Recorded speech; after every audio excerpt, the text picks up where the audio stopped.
Good morning my dear students. आज की class में बेटा जो हमको क्वेश्चन डिस्कस करना है वो इलेक्ट्रोकेमिस्ट्री का क्वेश्चन है। सबसे पहले हम लोग बात करेंगे अपने बोर्ड में इलेक्ट्रोकेमिस्ट्री के चैप्टर्स की कि इसमें क्या क्या चीजें इंपॉर्टेंट है और कहाँ से क्या आता है। तो अगर मैं आपसे बात करूँ बेटा इलेक्ट्रोकेमिस्ट्री में, तो आप इस बात को बिल्कुल श्योर हो जाइए बेटा कि नरनस्ट इक्वेशन, कौन सी इक्वेशन बेटा? नरनस्ट इक्वेशन से एक क्वेश्चन बिल्कुल फिक्स होता है कि आपके बोर्ड एग्जाम में पूछा जाएगा बेटा, जो कि आपका 3 to 4 मार्क्स का होता है। या तो 3 मार्क्स का होगा या बेटा 4 मार्क्स का होगा। अब बात करते हैं नरनेस्ट इक्वेशन। तो नरनेस्ट इक्वेशन होती है बेटा E cell equal to E naught cell minus 0.06 N log 10 base की। ये नरनेस्ट इक्वेशन बेटा, इसको बिल्कुल आपको लर्न कर लेना है। यहाँ से एक सवाल हर साल आपसे बोर्ड में पूछा जाएगा। नर्वस इक्वेशन क्या कहती है कि ई सेल इसके इक्वल होता है E naught cell minus 0.06 N log 10 base की। अगर हम लोग यहाँ पे बात करें वेयर ई सेल को बोलते हैं बेटा इलेक्ट्रोड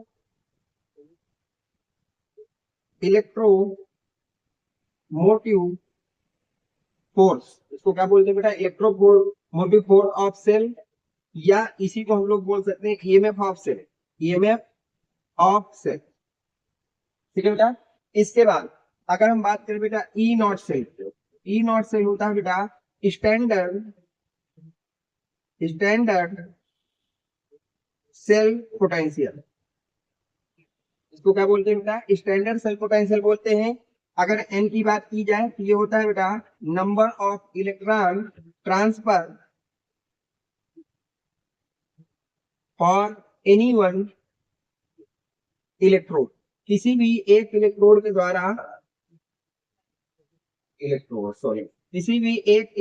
द्वारा जो ट्रांसफर इलेक्ट्रॉनों की नंबर होता है उसी को यह कहते हैं। क्यू को हम लोग बोलते हैं बेटा रिएक्शन कोफिशिएंट। क्या बोलते हैं बेटा? Reaction coefficient. क्यू को हम लोग क्या बोलते हैं बेटा? Reaction coefficient. इसी को आप लर्न कर लिया। अब देखिए सेकेंडली, अगर हमारा जो सेल है वो चला जाए एट इक्विलिब्रियम। कहाँ चला जाए बेटा? At equilibrium. अगर आपका सेल चला गया बेटा इक्विलिब्रियम में, कहाँ चला गया? इक्विलिब्रियम में।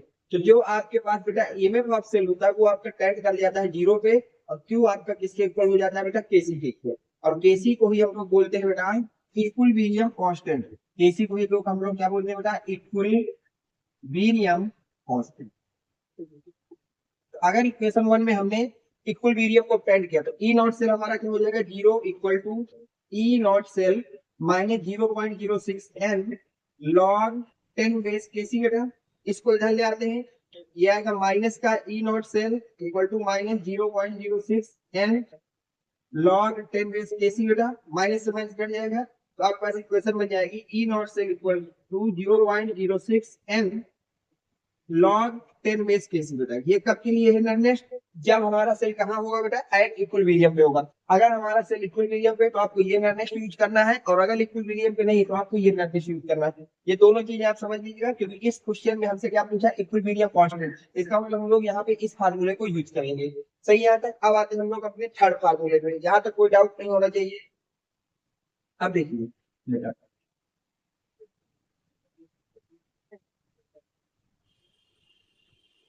एक होता है बेटा एक आपके पास होता है बेटा standard Gibbs energy. Standard Gibbs energy को बेटा हम लोग डेल्टा जी नॉट से रिप्रेजेंट करते हैं। किससे रिप्रेजेंट करते हैं? Delta G naught. जिसको पढ़ते हैं स्टैंडर्ड गिब्स एनर्जी। फार्मूला होता है minus N F E naught से, और जो वैल्यू आएगी वो आएगी बेटा जूल पर मोल में। इसकी वैल्यू किसमें आएगी बेटा? जूल पर मोल में आएगी। यहाँ तक आपको कोई डाउट नहीं होना चाहिए। एन का मतलब आपको मैं बता ही चुका हूँ, total number of transfer electron of any electrode. किसी भी एक इलेक्ट्रोड के द्वारा ट्रांसफर किए गए इलेक्ट्रॉन। यप याद रखना बेटा, किसी भी सवाल में हमेशा यप आपको ये लिखना है 96500। और ई नॉट से क्या होता है बेटा? स्टैंडर्ड इलेक्ट्रोड पोटेंशियल होता है। इस फार्मूले को हमको यूज कर लेना। अब हम आते हैं क्वेश्चन पे। 3 फार्मूले बताए हैं, और इन 3 फार्मूलों में से एक क्वेश्चन फिक्स है कि हर साल आपसे बोर्ड में जरूर पूछा जाएगा बेटा। अब आते हैं अपने क्वेश्चन पे। क्वेश्चन क्या कह रहा है, तो कैसे कहा क्वेश्चन है, सब कुछ बात करते हैं यहाँ पे।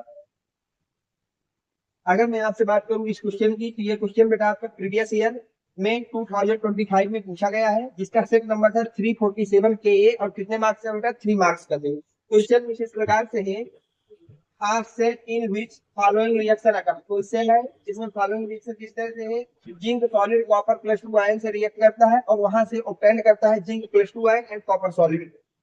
हैज स्टैंडर्ड इलेक्ट्रोड पोटेंशियल, जो स्टैंडर्ड इलेक्ट्रोड पोटेंशियल है वो 1.1 वोल्ट है। इट मींस हमको जो गिवन है, वो सबसे पहला जो गिवन है standard electrode potential, standard electrode potential, जिसकी वैल्यू हम लोग बेटा ई नॉट से रिप्रेजेंट करते हैं, और इसकी वैल्यू है 1.1 वोल्ट। कैलकुलेट स्टैंडर्ड गिव्स एनर्जी, तो हमको क्या करना है बेटा, कैलकुलेट करना है, ये फाइंड करना है। फर्स्ट क्वेश्चन है फाइंडिंग में गिव्स एनर्जी, गिव ओ सॉरी स्टैंडर्ड गिव्स एनर्जी चाहिए। चलिए बेटा स्टैंडर्ड गिव्स एनर्जी, इसको मतलब हमको निकालना है डेल्टा जी नॉट। ओके, इसके बाद क्या पूछा बेटा, equilibrium constant of cell reaction, और सेकंड क्वेश्चन इसमें पूछा गया हमको फाइंड करना है बेटा equilibrium constant of cell reaction. इसका मतलब बेटा हमको फाइंड करना है केसी को। ये दो क्वेश्चन हमको यहाँ से फाइंड करके लगाना है। सबसे पहले हम लोग स्टैंडर्ड गिव्स एनर्जी की बात करते हैं। केस फर्स्ट पे आते हैं, लिखेंगे by using formula of standard standard गिव्स एनर्जी।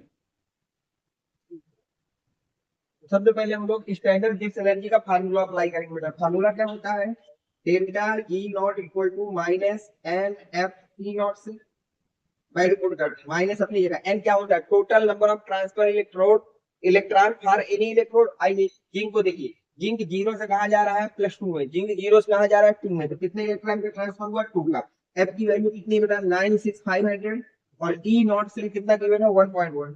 बस यहाँ पे वैल्यू पुट कर दीजिए। अब देखिए बेटा, यहाँ पे 2 का मल्टीप्लाई कर दीजिए, माइनस अपनी जगह, तो 2 5 के 10, 1 बचेगा बेटा, 2 6 के 12, और 1 बचेगा 13, 2 9 के 18, और 1 हो जाएगा 19। अब यहाँ पर ये हो जाएगा इनटू हो जाएगा बेटा 1 पॉइंट, अब 1.1 का मल्टीप्लाई कर लेते हैं, 3 जीरो अपनी जगह रहेंगे बेटा।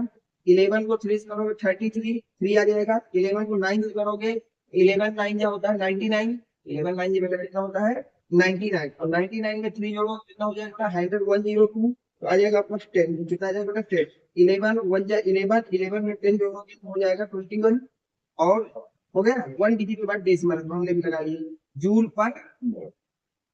क्या बेटा इस चीज को आप ये लिख सकते हैं कि delta G naught equal to, ध्यान देखिए अगर मैं डेसिमल को 3 डिजिट पीछे ले जाऊं तो क्या हो जाएगा, माइनस का 212.30 हो जाएगा, और ये आ जाएगा किलो जूल पर मोल, और यही आपका फाइनल आंसर हो जाएगा। यही आपका क्या हो जाएगा, फाइनल आंसर हो जाएगा। हम लिखेंगे हेंस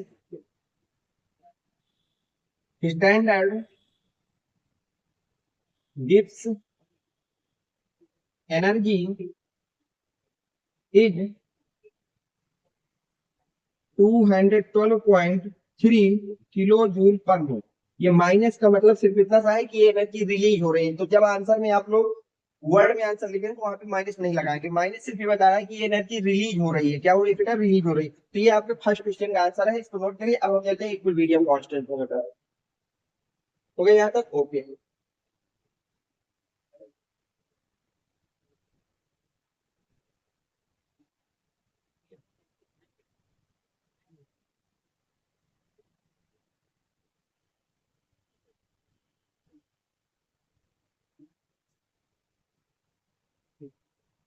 अब हम लोग बात करते हैं बेटा केस सेकंड, जिसमें हमको फाइंड करना है बेटा equilibrium constant.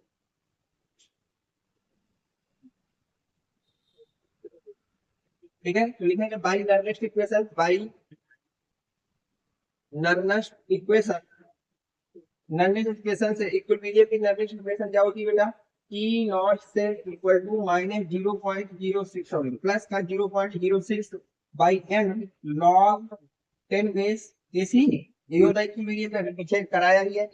E naught cell की वैल्यू आपको क्वेश्चन में 1/1 दी है, 0.06, n की वैल्यू बेटा 2 है, log 10 बेस KC, क्या बेटा इसको 1.1 इक्वल टू 0.03 इससे डिवाइड कर दिया, log 10 बेस AC लिखा जा सकता है बेटा।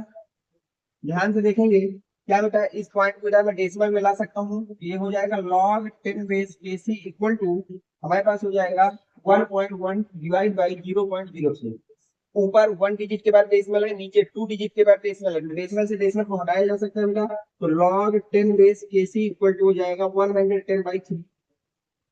अब इसको डिवाइड कर ले रहे हैं बेटा, log 10 base KC equal to हो जाएगा 3 3 जा 9 होगा बेटा, 3 6 जा 30 3 3, ये आएगा 3 6 जा, एक मिनट में इसको दोबारा करता हूँ, 3 3 जा 3 आ जाएगा, 3 3 जा 9 हो जाएगा, 2 बचेगा बेटा, 2 जैसे ही बचेगा तो आपका हो जाएगा 20, 3 6 जा 18, 3 6 जा कितना हो जाएगा बेटा 18, तो 18 हो जाएगा तो 2 बचेगा, डेसिमल लगाएंगे 0, 3 आ जाएगा जी 3.36.66 आपके पास आ जाएगा, जिसको हम लोग 1 डिजिट तक ही लिखते हैं 36.6। अब देखिए एक लॉग की प्रॉपर्टी होती है बेटा कि अगर कहीं पर लिखा है log a base b equal to c, तो आप इसको लिख सकते हैं b इक्वल टू a की पावर c, यानी कि बेस जो है वो नंबर की पावर में चला जाता है, जो नंबर है वो बेस की पावर में चला जाता है। तो यहाँ पर बेस क्या है बेटा 10, तो जैसे ही लॉग हटाएंगे तो kc इक्वल टू हो जाएगा 10 की पावर 36.6, सही आता है। अब देखिए क्या इसको लिखा जा सकता है kc इक्वल टू 10 की पावर 36 इंटू 10 की पावर 0.6।